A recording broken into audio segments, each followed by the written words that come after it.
हाय guys, मैं हूं Ayushi and welcome to law digest. आज हम आ गए हैं अपनी third video of revision for contract पे, जहां पर हम डिस्कस करने वाले हैं free consent and void agreements. आपको याद होगा फर्स्ट वीडियो में आई हैड मेंशन्ड कि बेसिक्स ऑफ कॉन्ट्रैक्ट में ये चीजें आती हैं कि कॉन्ट्रैक्ट जो है it should be based on free consent, then parties should be competent to contract, the contract should be for a lawful object and for a lawful consideration, void declared नहीं होना चाहिए कॉन्ट्रैक्ट। इसके साथ साथ मैंने कुछ टर्म्स मेंशन करी थी जैसे कि फ्रॉड, अनड्यू इन्फ्लुएंस, मिस्टेक। तो उन टर्म्स को आज हम समझेंगे through questions in this video. And जहां तक कोर्स की बात है, as you already know, the course is available for contract on my website and the link for the same has been given in the description of this video. चलिए शुरू करते हैं। So let's see the 10 questions with respect to this topic. Before that, subscribe to my channel, bell icon दबाइए ताकि आपको regular updates मिलती रहे with respect to revision or any other important videos that I upload. Let's move on. Let's check the first question of this video. It says A और B एक high seize पे हैं एक English ship पे, and वहां पर A जो है वो कॉज करता है B को to enter into an agreement जहां पर वो एक्सरसाइज करता है क्रिमिनल इंटिमिडेशन। इसके बाद क्या होता है कि A B को सू करता है on reaching Calcutta because of the breach that he has committed. इस केस में क्या होता है, is A guilty of coercion. जब हम फ्री कंसेंट की बात कर रहे हैं, so coercion is one of the factors that we have to keep in mind कि कोअर्जन ना एक्सरसाइज हो रहा हो। कोअर्जन होता क्या है? Now contract act defines coercion as an act जो हम थ्रेटन कर रहे हैं to commit under the IPC, something that is punishable under the IPC, and we are threatening to commit that act to cause another person to enter into a contract with us. Now, such an act is called coercion. Options देख लेते हैं। They say no since the act was committed on English ship, क्योंकि jurisdiction से बाहर था तो कोई liability नहीं बनती, या फिर option B says yes A is guilty, C says A is guilty of criminal intimidation, और none of the above. The correct answer to this question is option B, that is yes A is guilty, because जब हम coercion की बात कर रहे हैं वहां पे clearly mentioned है कि चाहे वो एक्ट इंडिया में हो रहा हो या बाहर हो रहा हो, it does not matter, it is still punishable and it amounts to coercion. Next question देखते हैं। It says A is a enfeebled man, काफी बीमार इंसान है, और उसका जो मेडिकल अटेंडेंट है वो फोर्स करता है उसको to enter into a contract and pay him an unreasonable amount of fees for the care that he takes of him. Now this contract is affected by what? Coercion, undue influence, fraud या फिर duress. Coercion हम already देख चुके हैं, it is an act जो IPC के under punishable है, जहां पे आप थ्रेटन कर रहे हो to a person to enter into a contract by doing something that is an offense under IPC. Now, option B says undue influence. Undue influence has been defined as something जहां पर आपकी एक position of authority है दूसरे इंसान के ऊपर, और आप उस पोजीशन का यूज करके उस इंसान को कॉन्ट्रैक्ट में एंटर करा रहे हो। यहाँ पर वही हो रहा है। The option undue influence is the correct answer in this question, because जो medical attendant है he is in a superior position over A, and उसका फायदा उठा के he is making him pay an unreasonable amount of fees. fraud के बारे में हम आगे देखेंगे।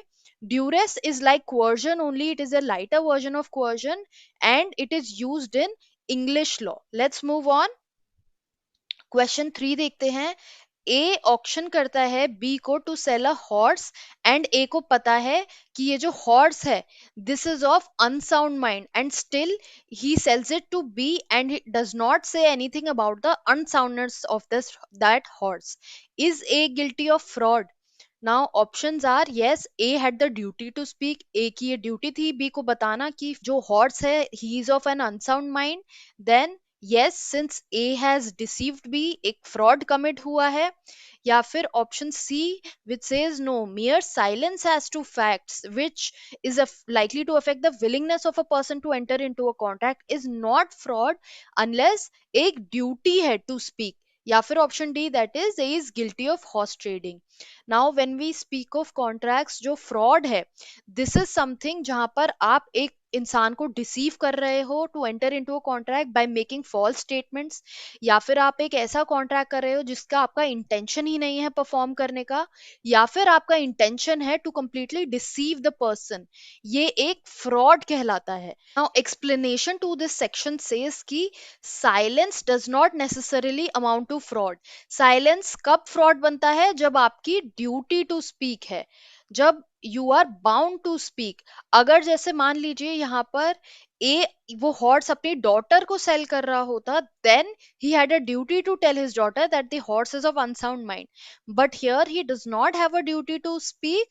therefore the correct answer is option C, that is mere silence will not amount to fraud because यहाँ पर ड्यूटी टू स्पीक नहीं है। क्वेश्चन 4 देखते हैं।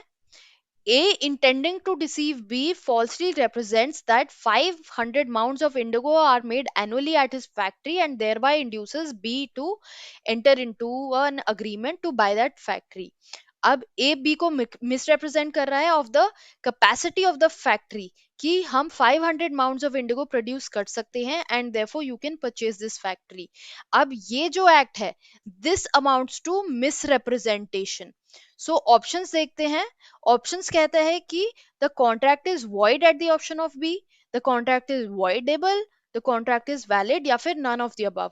जो मिसरिप्रेजेंटेशन के कॉन्ट्रैक्ट्स होते हैं वो as per the Indian contract voidable होते हैं, therefore the correct answer here is option B. Let's see question 5. Question 5 says कि A जो है वो agree कर रहा है to buy from B a certain horse, but the horse is dead at the time of bargain. The horse is already dead जब वो contract हो रहा है, and दोनों ही parties को इस बारे में कुछ पता नहीं है, they are not aware of this fact. इस केस में क्या होगा? The agreement is void due to mistake, the agreement is valid and we shall arrange another horse for A, या फिर the agreement is voidable और the agreement is void due to misrepresentation.